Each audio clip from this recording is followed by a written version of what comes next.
안녕하십니까. 오늘은 미국의 새로운 빅테크 군사안보합체 그리고 러우전 관련된 소식을 좀 말씀드리겠습니다. 우크라이나 모든 군인을 최전선으로 바이든 허세의 종말 그리고 막장으로 치닫는 북한군 구라 이런 제목으로 방송을 시작했습니다. 먼저 어제 취임식에서 여러분들이 보셨겠지만 빅테크 주요 CEO들이 거의 다 왔습니다. 아마존 잭 베조스 그리고 구글 그리고 이제 일론 마스크 다 옆에 있습니다. 그리고 주커버그도 여기 있습니다. 자, 이들과 트럼프가 모종의 이제 어떤 협력을 하려고 합니다. 그런데 많은 사람들은 이들이 빅테크이기 때문에 기본적으로 미국 사회를 일종의 이제 감시 사회, 경찰 국가로 만들려고 하는 것이 아닌가. 이것은 트럼프의 방향이라기보다는 이들 빅테크가 그동안 쭉 해왔던 것이 데이터를 수집하고 감시하고 AI를 이용해서 이제 상황을 빠르게 판단하고 이런 겁니다. 그래서 어떤 감시 사회가 오는 것이 아닌가 이런 두려움을 막연하게 가질 수 있습니다. 그런데 이들이 모인 진짜 목적은 미국의 군사안보합체를 개조를 하는 겁니다. 이 저비용 고효율 시스템으로 만드는 거죠. 그동안 미국은 잠수함이나 항공모함 그리고 전략폭격기 이런 것으로 이제 위용을 과시하면서 세계를 이제 겁을 줬습니다. 그런데 이런 것은 너무나 많은 비용이 든다는 거죠. 1,000조가 넘게 듭니다. 그리고 이것은 실제 미국의 군사력에 도움이 되지 않는다. 그리고 지금 하이테크 새로운 시대입니다. AI 그리고 첨단 감시 시스템, 서베일런스 시스템 이런 것을 응용해서 이제 혁신적이고 효율적으로 만들어 보겠다. 이게 이제 트럼프의 구상이죠. 그래서 이제 빅테크를 다 불러 모았습니다. 미국의 테크놀로지 그리고 밀리터리 새로운 미래가 펼쳐진다는 거죠. 자, 밑에 잠깐 보도록 하겠습니다. 주커버그니 그리고 구글, 페이스북, 트위터 자, 이런 데서 이제 이 트럼프를 지지하고 나섰습니다. 주커버그는 트럼프의 적이라고 할 수 있는데 어쨌든 여기에 조인했습니다. 지금은 미국의 군사 및 정보 역량이 빅테크에 이제 아웃소싱 되는 방식입니다. 이미 이들은 펜타곤 그리고 미국의 인텔리전스 커뮤니티 여기에 이제 이미 들어와서 많은 일들을 하고 있습니다.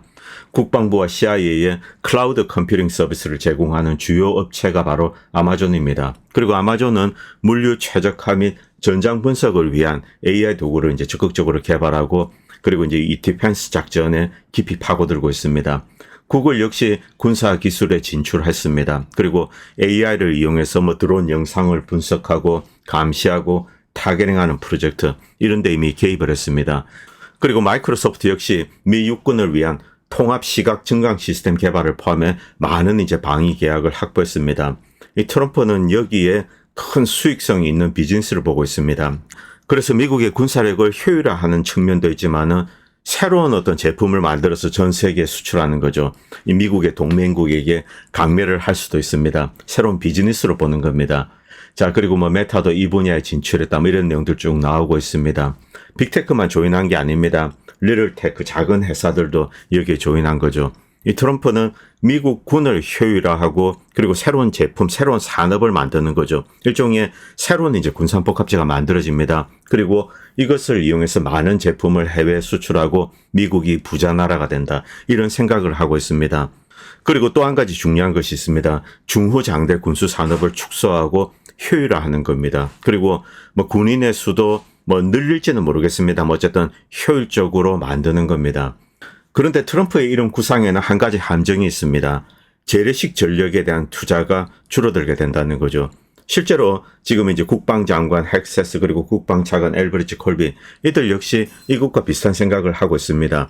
중후장대 돈이 많이 들고 많은 병력이 들어가는 것 그리고 이들을 해외에 보내서 미군 기지를 새롭게 만들고 그것을 이용해서 미국의 전력을 투사하고 이것이 대단히 비효율적이고 실질적으로 이제 미국의 국방력에 도움을 주지 않고 그리고 미국이 엄청난 이제 재정적인 부담을 떠안게 되는 겁니다. 또 이렇게 해도 동맹들이 미국에 상납을 제대로 하는 것도 아닙니다. 그럴 바에는 새로운 무기를 만들어서 수출하자. 그런데 미국이 재래식 전력을 축소하게 되면은 진짜 전쟁을 할 때는 바로 이 재래식 무기, 재래식 전력이 전쟁의 승패를 가르게 됩니다. 자, 그런데 여기에는 또 한 가지 이제 트럼프의 목표가 있습니다.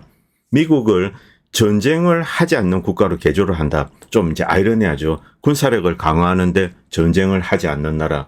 이 뜻은 미국이 일종의 이제 전쟁을 동맹국들에게 혹은 친구들에게 이렇게 맡겨버리는 겁니다. 아시아전에 전쟁이 터지면은 일본군, 한국군, 대만군을 쓰는 거죠. 그리고 미국은 배후에서 지원만 합니다. 뭐 첨단 무기 그리고 서베일런스 시스템 이런 것을 제공해서 전쟁에서 이기도록 만드는 거죠. 전쟁도 그들이 치르게 하고 돈도 벌겠다 이런 생각을 하고 있습니다. 실제로 이런 방향으로 달려나가고 있습니다. 그리고 유럽 역시 마찬가지입니다. 러시아와 만약에 전쟁이 터진다 그러면은 유럽에 있는 나라들이 러시아와 싸워. 그러면 미국은 무기도 팔고 또 뭐 서베일런스 이런 것을 해주는 거죠. ISR을 해주는 겁니다. 이런 방식으로 전쟁을 하지 않으면서 돈을 벌겠다. 좀 환상적인 생각입니다만 실제로 미국은 이런 방향으로 달려가고 있습니다. 미국의 전력을 대규모 이제 부대를 저기 아시아존에 중국 바로 앞에 배치하고 또 러시아 앞에 배치하고 이런 방식에서 탈피를 하겠다는 거죠. 그래서 한국 역시 트럼프의 국방부는 이런 방향으로 달려가고 있다. 이것을 인지하고 대응을 해야 될 겁니다. 자, 그리고 이 영상 잠깐 보시기 바랍니다. 스타머입니다. 영국의 총리죠. 뭐 과거에는 뭐 이 정계에 들어오지 않았지만 야당이었습니다. 자, 그런데 이야기하는 거 보면 뭐 트럼프에 대해서 온갖 험담을 늘어놨습니다. 자, 나는 안티 트럼프다 이렇게 이야기하죠. 그런데 어제 자, 트럼프 대통령 각하 축하드립니다. 이렇게 나오는 겁니다. 순식간에 돌변하죠. 자, 이게 스타머의 본질입니다. 그리고 지금 독일 경제가 붕괴되고 있습니다. 독일의 제조업이 무너지고 그리고 제조업이 무너지면 뭐 금융산업은 멀쩡합니까? 함께 추락을 하는 거죠. 유명한 회사들 다 나옵니다. 뭐 컨티넨탈 타이어죠. 티센그룹 철강 회사, 폭스바겐, SAP 기업용 소프트웨어 회사 쭉 나오고 밑에 보면 뭐 도이치방크도 있습니다. 자, 이런 식으로 독일 기업들이 엄청난 수의 이제 근로자들을 감원하고 있습니다. 뭐 3만, 14,000 폭스바겐은 10,000명 그리고 아우디는 4,500명 감원을 하고 있습니다. 이런 식으로 독일 경제가 점점 더 이제 짜부러들고 있습니다. 결국 러시아의 값싼 에너지와 자원을 가져오지 않는 한 독일의 제조업이 부활할 가능성은 없습니다. 독일이 이대로 침몰할 것인가 아니면은 자 이제 로우전 끝이야. 나는 러시아와 손을 잡고 이 독일의 경제를 재건하겠어. 이렇게 이제 독일이 180도 전환을 할 수가 있습니다. 그러나 독일 딥스테이트 세력도 이제 이대로 물러서진 않습니다. 로우전 지원을 계속 유지해서 어떻게 해서든 러시아를 약화시켜야 된다. 그런데 그 가능성은 보이지 않습니다. 뭐 이들이 결국 좌절할 가능성이 현재로서는 높죠. 그런데 지금 독일의 대한정당 AFD죠. AFD가 부상하고 있습니다. 그래서 AFD 정당을 아예 불법화하려는 그런 시도를 하고 있습니다. 물론 성공할 확률은 대단히 낮습니다. 뭐 지지율은 몇 퍼센트가 아니고 20몇 프로입니다. 독일 국민들의 한 4분의 1 정도의 지지를 받고 있기 때문에 이런 정당을 불법화한다. 이것은 독일 내 오히려 거대한 역풍을 불러일으킬 수 있습니다.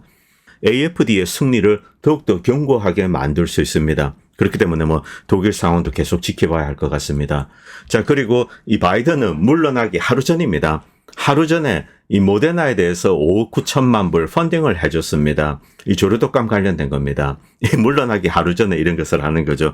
하여튼 이 조류독감 관련된 거, 야, 이것도 뭐 또 큰일이 터질까 좀 계속 주목해서 봐야 할 것 같습니다. 자, 그리고 이제 조지 W 부시.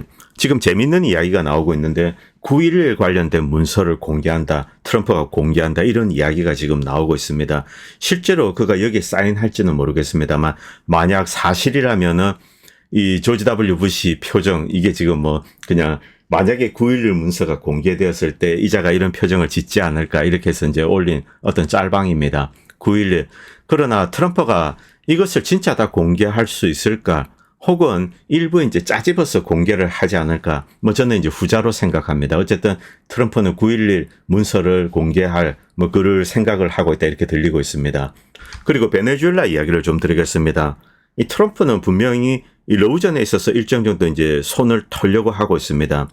전쟁을 중단하는 것은 미국에는 좀 불리한 겁니다. 그런데 이 로우전은 유럽이 계속 맡아서 해주면은 미국은 이제 손 털고 나오는 거죠. 트럼프는 분명히 이 아메리카 대륙에 집중하고 있습니다. 그리고 아시아존에 이제 좀 전력을 강화하겠죠. 그런데 여기서 이제 베네수엘라가 사실은 가장 중요합니다. 뭐 캐나다 이야기하고 이제 그린란드 이야기하는데 뭐 그린란드는 사올 수는 있고 그리고 캐나다 같은 경우 뭐 51번째죠. 이런 거는 말도 안 되죠. 그리고 이제 그렇다고 미국이 캐나다를 침공하고 그럴 필요도 없습니다. 캐나다가 가지고 있는 오일 샌드 그리고 키스톤 프로젝트를 완성하고 그 다음에 이제 캐나다 오일 샌드를 쭉 가져와서 미국의 이제 에너지 가격을 낮추고 미국이 제조업을 하기 좋은 나라로 이렇게 다시 만드는 겁니다. 낮은 에너지 비용 그리고 싼 전기료, 그래서 세계의 공장으로 다시 거듭나기 위해서 이렇게 기반을 다질 수가 있습니다. 그리고 여기에 캐나다만큼 중요한 나라가 바로 베네수엘라입니다. 베네수엘라에는 사실 한 30% 이상이 친미 성향을 가지고 있습니다. 그런데 이 베네수엘라에 좀 이제 이 공산주의 성향, 사회주의 성향을 가진 세력들, 그리고 반미 세력들이 있습니다. 이들이 또 한 50% 되죠. 이들 간의 갈등, 이것이 뭐 베네수엘라 내부 갈등의 위기입니다. 그런데 여기서 이제 중요한 것은 어쨌든 한 30% 이상의 친미 세력이 있다는 것. 미국은 이들을 전폭적으로 지원해서 베네수엘라 정권을 바꾸고 다시 이제 친미 국가로 개조를 한다.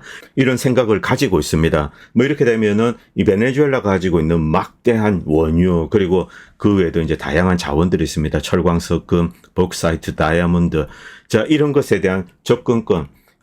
과거 미국은 베네수엘라에 거의 독점적으로 투자를 했습니다. 그래서 뭐 이 원유지대 그리고 뭐 여러 가지 이제 이 광산들 여기에 투자를 했는데 이 사회주의 정권이 이것을 다 국유화해 버렸죠. 그런데 어떤 방식으로 지금 현재 이제 마두로 정권을 무너뜨릴 것인가? 그리고 그 외에 이제 단단한 어떤 사회주의 정당 이런 단체들이 있습니다. 그리고 국민적인 연대가 있죠. 만약에 미국이 내부에서 이제 어떤 폭동 혹은 쿠데타를 유도한다. 뭐 첫 번째 가능성입니다. 그런데 두 번째 가능성도 지금 검토되고 있습니다. 직접 마두로를 제거하고 내부에 이제 군부를 이용해서 쿠데타를 하고 거기에 미군이 직접 들어갈 수도 있다. 일종의 이제 침공입니다. 자, 이건 굉장히 큰 사건이죠. 베네수엘라는 작은 나라가 아닙니다. 그런데 내부에 이제 미군과 함께 작전을 할 수 있는 군 세력이 있다면은 미군이 들어가서 함께 정권을 전복하고 이렇게 이제 친미 국가로 개조를 할 수가 있습니다. 실제로 이런 생각을 트럼프는 하고 있다고 합니다. 그 외에 지정학적인 의미도 큽니다. 지금 이제 이 마두로 정권은 중국과 이렇게 긴밀하게 협력하고 있습니다. 그래서 이 협력, 루트를 차단하기 위해서 파나마 운하를 다시 이제 미국이 되찾겠다 이렇게 이야기를 하는 거죠. 만약 미국이 캐나다의 올샌드 그리고 베네수엘라의 원유 이것을 통제할 수 있다면은 다시금 이제 세계 고대한 이제 에너지 큰 손으로 거듭날 수가 있죠. 그리고 이것을 이용해서 미국의 제조업을 다시 살리고 이런 여러 가지 구상을 할 수가 있습니다. 그런데 뭐 직접 군대를 이용해서 이 베네수엘라에 들어간다. 굉장히 심각한 사건이죠. 이것은 계속 지켜봐야 할 것 같습니다. 그리고 이 뉴스 잠깐 보시기 바랍니다. 이 쿠르스크 지역, 러시아 땅입니다. 여기서 우크라이나군이 어떤 노파를 해치는 것, 이것이 이제 이 드론에 의해서 이제 촬영이 되었습니다. 그리고 이 러시아 특수부대가 추적을 해서 이 두 놈을 잡았습니다. 그리고 신문을 하는데 젤렌스키 정권이 러시아 말을 사용하는 사람들은 이제 죽여도 좋다 뭐 이렇게 이야기를 했다고 합니다. 그래서 이들의 이제 발언 이것을 녹화해서 이렇게 올렸습니다. 물론 러시아가 조작을 했을 수도 있습니다만 그런데 이런 전례는 많이 있습니다. 러시아어를 사용하는 사람을 해쳐도 좋다. 이렇게 이제 2014년대부터 돈바스 내전에도 뭐 네오나치들 이들은 계속 이런 이야기를 하면서 부대원들을 세뇌시키고 그리고 잔혹행위를 하도록 만들었습니다. 크루스 지역에서 이제 이런 일을 저지른 거죠. 그리고 미어샤이미 교수가 이제 오늘 방송에서 이런 이야기를 했습니다. 러시아는 큰 승리를 거둘 거다. 이제 영국의 과거 이제 보리스 존슨입니다. 이 사람은 러시아 루소포비아다. 그리고 그때는 서방의 대부분 사람들은 러시아 정도는 이길 수 있다. 우리가 협력을 하면은 러시아를 꺾을 수 있다. 이렇게 생각을 했다라고 합니다. 그리고 이 재앙에 대한 주요 책임은 미국에 있습니다. 운전석에 앉은 사람들은 미국인이다. 그리고 유럽인들은 미국에 동조를 한 거죠. 미국이 나서서 전폭적인 지원을 하면은 우리 유럽이 또 미국을 도우면은 러시아를 꺾을 수 있다. 그러면은 러시아가 가지고 있는 엄청난 자원 에너지 이것을 쉐어할 수가 있다. 러시아를 쪼개버리고 다시는 유럽에 도전하지 못하도록 만들 수 있다. 이런 생각을 함께 했던 거죠. 결국 러시아가 큰 승리를 거두게 되고 유럽과 미국은 패배하고 물러나게 될 것이다. 이렇게 이야기하고 있습니다. 가장 큰 잘못은 미국이 했다. 이렇게 지적하고 있습니다. 그리고 로우전 관련돼서 이제 좋은 글이 올라왔는데 문 오브 알라바마입니다. 트럼프는 이제 우크라이나를 포기해야 된다. 양보해야 된다. 이런 뜻입니다. 우크라이나 총사령관 이 시르크시 장군은 이제 포기한 것 같다. 더 이상 전쟁에서 이길 방법을 찾지 못하고 있다. 우크라이나군은 최근에 수천 명의 반공군 한국으로 치면은 방포단이죠. 대공 미사를 쏘고 뭐 이제 포병입니다. 대공포를 쏘고 이런 인력들 그리고 병참 인력을 보병으로 옮기기 시작했습니다. 물류 관련된 인력들을 또 보병으로 바꾸는 거죠. 자, 이 방공군은 공중 표적을 탐지하고 분석하고 요격을 합니다. 그런데 이 사람들은 제대로 된 육군 훈련을 받지 않았습니다. 그런데 이들을 보내는 거죠. 병참도 마찬가지입니다. 최전선 참호에 병력이 필요한데 이들이 오지 않으면 최전선 참호가 무너진다는 거죠. 그러나 이 시르스키는 항공기 정비와 관련된 인력들은 보내지 않겠다. 이들은 전문 지식을 갖고 있다. 뭐 이 이야기를 강조했다고 합니다. 대체 불가능하죠. 자, 그런데 최전선 상황이 어렵기 때문에 여기에 병력을 보내야 된다. 기계화 여단에 적절한 수의 병력을 이제 보내고 유지를 해야 된다. 그렇게 하지 않는다면 방어를 할 수가 없다. 절박한 사정을 이야기했습니다. 그리고 동원으로는 이 수요를 충족시키지 못한다. 엄청난 희생을 치르고 있다는 거죠. 우크라이나군은 군수 지원과 정비에 참여하는 인력뿐만 아니라 물류 관련된 인력도 이렇게 감축을 하면서 최전선으로 보내고 있습니다. 그리고 새로 동원된 군인의 수는 손실 수보다 적습니다. 지금 우크라이나 군대는 내부에서 이렇게 갉아먹으면서 소멸되고 있는 겁니다. 자, 이 군대 핵심 기능을 결국 파괴하게 될 것이다. 사람들은 최전선에 복무하는 것을 피하기 위해서 할 수 있는 모든 것을 해왔다. 뇌물도 주고 탈영도 하고. 그러나 이제 더 이상 버티지 못하니까 계속 끌어오는 겁니다. 그리고 병참 인력도 축소되고 있습니다. 전선으로 보내는 거죠. 몇 주 후면은 비축량도 고갈될 것이다. 병참은 둔화되기 시작하고 그리고 방포단들이 저쪽으로 가기 때문에 방공은 이제 가장 원시적인 드론 공격에도 방어에 실패할 것이다. 자, 그런데 시르스키는 이런 일이 일어날 것을 예상했다. 그는 국가를 방어하는 것만으로는 전쟁에서 이길 수 없다라는 사실을 알고 있다. 우크라이나는 방어적인 자세로 있으면서 전쟁에 승리할 수 없다. 승리를 하기 위해서는 결국 공격을 해야 됩니다. 방어만 한다면 결국 뒤로 후퇴하게 됩니다. 그런데 2달 전만 해도 시르스키는 낙관적인 이야기를 했습니다. 자, 반격을 꿈꾸었던 거죠. 이 APU는 방어에만 나서지 않고 반격에도 나설 것이다. 이런 이야기를 했습니다. 그러나 상황은 이제 바뀌었습니다. 처음에는 뭐 포크롭스크, 크라코프스크 뭐 이런 데 이제 진격도 할 것이다 이렇게 이야기했지만 결국 쿠라우베는 함락되고 그리고 포크롭스크는 지금 포위당할 위기에 처해 있습니다. 최전선을 채울 병력도 부족하면 반격을 할 수가 없죠. 결국 바이든 행정부가 지금까지 벌려온 이 승리의 허세, 여기에 마침표를 찍어야 한다는 겁니다. 이제 끝났다는 거죠. 지난 3년 동안 바이든 행정부는 승리의 허세를 이렇게 이제 떠들었습니다. 러시아가 거의 3년 전 우크라이나를 침공했을 때 바이든은 이런 이야기를 했습니다. 미국의 대응을 위해서 3가지 목표를 설정했는데 이 중에 우크라이나 승리가 없었다는 거죠. 필요한 만큼 우크라이나를 지원한다. 자, 이 내용은 모호합니다. 무엇을 하는데 필요한 만큼, 우크라이나가 승리를 하는데 필요한 만큼 그렇게 답을 하진 않았다는 거죠. 결국 이 바이든은 전쟁을 일으키고 그리고 전쟁을 질질 끄는 것, 그리고 러시아군을 소모시키는 것, 이 3가지의 목표를 두었다는 겁니다. 우크라이나가 이긴다. 여기에 대해서는 신경을 쓰지 않았다는 거죠. 이 뜻은 전쟁만 계속하면서 우크라이나가 파괴되든 우크라이나 사람들이 소모되든 이런 것에는 신경을 쓰지 않겠다. 이미 바이든은 이런 암시를 했습니다. 자, 그러나 러시아는 소모되지 않고 이 우크라이나를 파괴했습니다. 결과적으로 이 바이든의 계획은 실패한 거죠. 계속 끌면은 러시아가 약해질 거라고 생각을 했습니다. 그런데 러시아는 전쟁 전보다 훨씬 더 강해져 있습니다. 자, 그렇기 때문에 이제 어떻게 할 수가 없는 거죠. 이 미국이 이런 계획을 했다라고 가정할 수는 있습니다. 이 로전을 통해서 러시아가 만약에 약화되었다면 야, 이제 미국과 나토, 유럽 국가들이 나서면은 러시아를 손을 볼 수가 있다. 그래서 직접 군대를 보내서 러시아를 깨겠다. 이런 생각을 했을 수가 있다는 거죠. 그런데 지금은 러시아가 더욱 강해졌습니다. 오히려 유럽은 더욱더 약화되었죠. 무기고 포탄, 탄약고 다 비었습니다. 자, 그렇기 때문에 이제 손을 털어야 된다는 겁니다. 그래서 바이든의 구상은 실패로 돌아갔다. 이제는 패배를 인정하고 손을 털어야 되는 거죠. 바이든 행정부는 심지어 주요 외교관조차도 평화에 관심을 보인 적이 없었습니다. 블링컨 장관은 평화주의자라기보다는 전쟁 전략가였다. 국방부 관리들, 군인들은 오히려 더 이제 위험을 싫어합니다. 그래서 강한 무기를 보내기 싫어했는데, 자, 이 블링컨이 나서서 어택컴스 보내 뭐 이런 식으로 이제 닥달을 한 거죠. 그리고 마크 밀리 군인입니다. 전쟁 상황을 알고 또 러시아군이 어떻다는 것을 알고 있죠.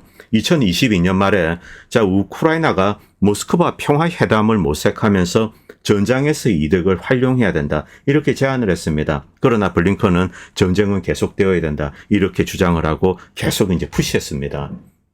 이제 우크라이나 실패 프로젝트를 트럼프가 또 안았습니다. 자, 닉슨도 마찬가지입니다. 베트남전을 또 안았습니다. 이제 어떻게 할 것인가? 이 트럼프가 현명하다면은 여기서 손을 떼고 나가야 된다. 그런데 여기 이제 불길한 전망도 있습니다. 이 트럼프가 우크라이나와 러시아 특사로 임명한 은퇴한 미국 장군 키스 켈로그입니다. 이 양반은 대표적인 루소포비아 중에 한 명이죠. 그리고 켈로그는 전쟁에 이제 기름을 끼얹기도 했습니다. 그런데 미국이 개입한다면 이길 수도 있지 않을까? 이것은 망상이라는 겁니다. 미국이 개입한다면 우크라이나 전쟁의 결과를 늦출 수는 있을지 모르지만은 베트남에서처럼 피할 수 없는 결과를 바꿀 수는 없다는 거죠. 패배하게 된다는 겁니다. 자, 트럼프는 러시아가 전쟁에서 승리했다는 것을 인정하고 우크라이나에 대한 모든 지원을 철회하고 유럽 국가들을 철수시키고 자, 여기서 이제 손을 떼는 겁니다. 자, 그 다음에 이제 우크라이나는 남겨지게 되겠죠. 자연스럽게 러시아와 이렇게 운명을 묻게 될 겁니다. 문업 알라바마나 이제 에미어 샤미 교수는 로우전은 끝났다. 이제 트럼프는 패배를 인정하고 손을 털고 나오는 것이 미국을 위해서 바람직한 길이다. 이렇게 충고하고 있습니다. 자, 그리고 북한군 떡밥 참 과간입니다. 도대체 이 자들이 무엇을 노리고 이런 짓을 하는가? 물론 젤렌스키 정권 입장에서 계속 이제 나토와 미국의 지원을 끌어대기 위해서 북한군이 저기서 러시아군과 함께 이제 우크라이나군을 공격하고 있다. 미군 보내라. 뭐 이렇게 이야기를 할 수 있습니다. 그런데 여기에 왜 국정원이 끼어드냐는 거죠. 이게 최대 미스터리입니다. 자, 생포된 북한 병사, 러시아 가는 줄도 몰랐다. 우크라이나와 싸우는 줄도 몰랐다. 뭐 이렇게 이야기를 합니다. 그리고 자, 너 어디 소속이냐 이렇게 묻습니다. 자, 이게 이제 기본적인 프로토콜이죠. 전쟁포로의 프로토콜입니다. 뭐 제 방송을 보고 이렇게 물었는지 모르겠습니다만 어쨌든 물었습니다.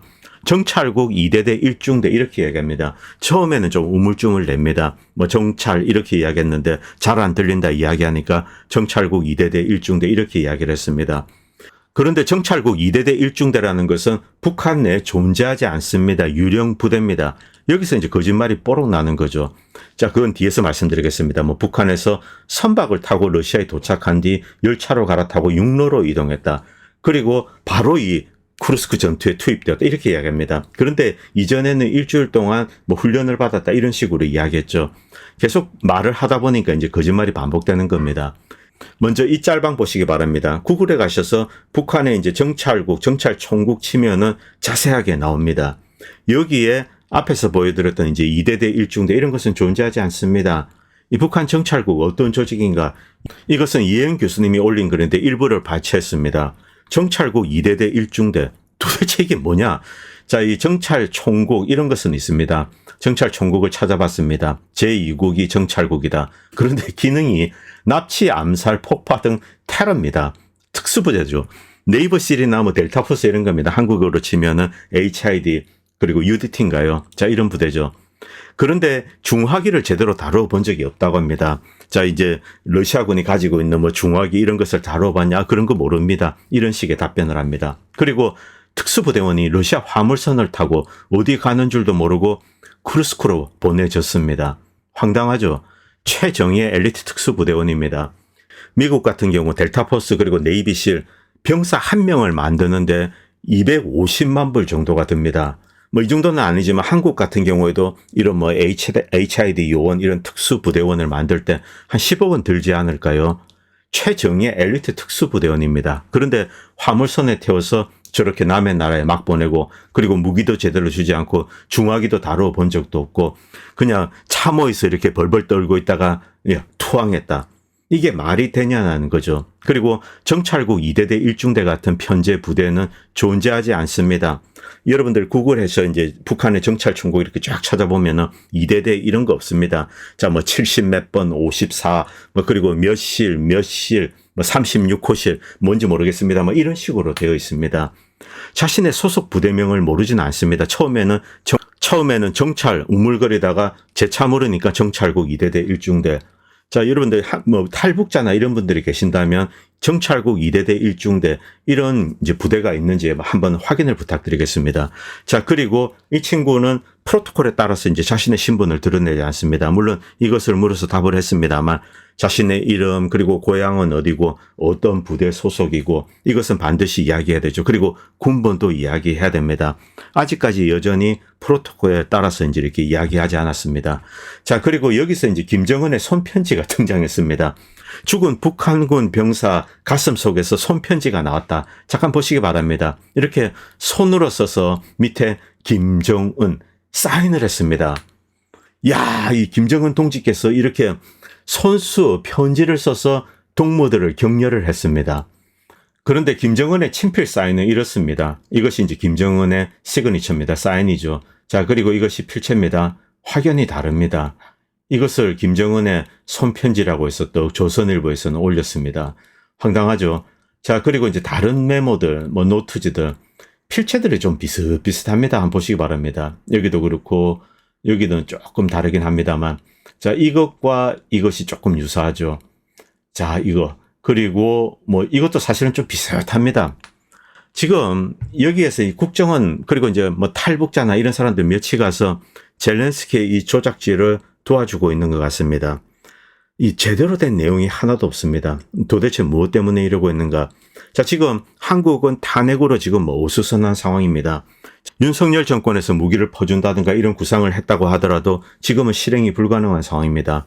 뭐 유럽과 미국을 향해서 이런 이제 북한군 조작을 계속하고 있는 것 같고, 그런데 만약 한국의 무기 공급, 한국 병사의 이제 파병 이런 것을 노렸다면은 이제 마무리해야 될 때가 됐죠. 자, 북한군 모조리 전사, 전멸 이런 식의 기사를 띄우고 그 다음에 이제 북한군 구라는 마무리를 해야 될 때가 된 것 같습니다. 오늘 방송은 여기까지 하도록 하겠습니다. 감사합니다. 본 채널은 시청자님들의 후원으로 유지됩니다. 여러분의 도움은 작은 미디어에 큰 도움이 됩니다. 감사합니다.